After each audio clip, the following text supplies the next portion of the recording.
eat? I don't know, but I could faint with hunger, Pewter sighed.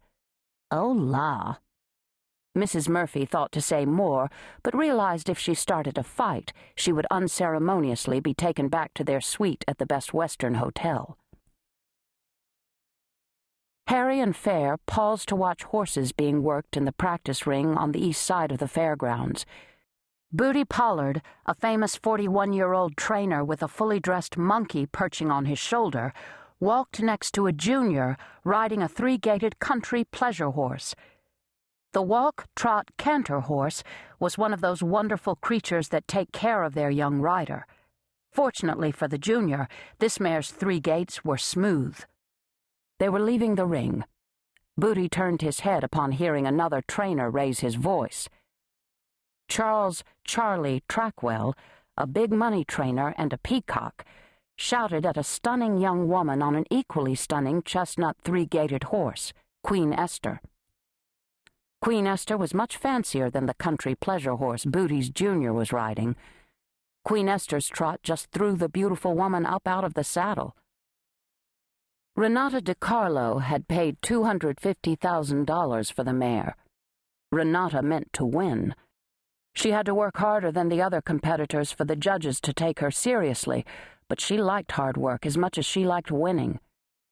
At 38, although her official bio shaved 6 years off that age, saying she was 32, she was a movie star, and there weren't many stars bred in Lincoln County, Kentucky.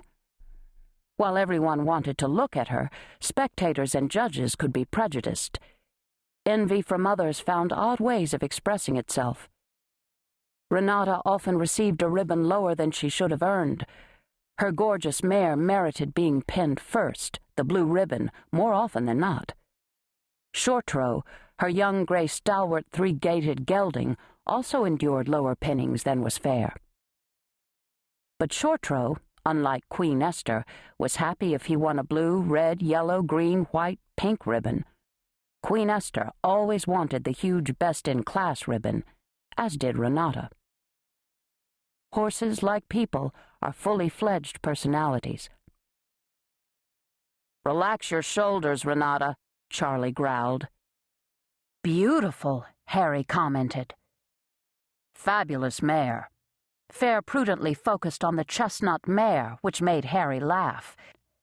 They passed the white barn closest to the practice ring, the silver tin roof showing some wear and tear. The old barns might need a coat of paint, unlike the grandstand, but they were airy and quite pleasant. The number of competitors was so great that tent barns had been thrown up to handle the overflow. Each day hundreds of horses competed, some being driven in, vanned for that day only. Keeping track of what horses were on the grounds proved overwhelming sometimes, because not every horse was competing. Some were companion horses to keep the star horse company. The temporary stalls, bisected by 2 aisles, were also completely full. The great stables marked off 1 or even 2 stalls for a hospitality suite, which would be outfitted with canvas panels and drapes in the stable's colors. Many boasted a tented ceiling inside to further enhance the welcoming atmosphere. An open bar and refreshments added to the festivities. Directors' chairs, again in the stable colors, tack trunks, bridle cases, ribbons hanging on the walls, as well as lovely photographs of clients and horses, completed the setting. The labor that it took to create these oases of cheer, along with another stall made into a special changing room for the riders, often behind the hospitality room, amazed Harry each time she visited one of the big saddlebred shows, which she did once a year. Although a passionate thoroughbred woman, she loved the saddlebred. She'd trained a few from Kalorama Farm to be fox hunters. Saddlebreds could jump, really jump, which delighted Harry. The thoroughbred, with its sloping shoulder and lower head carriage, ideally has a long, fluid stride. The saddlebred's energy is expended upward, high-stepping with some reach, and the head is held high. Go back 150 years and the 2 different breeds share some common ancestors. Joan Hamilton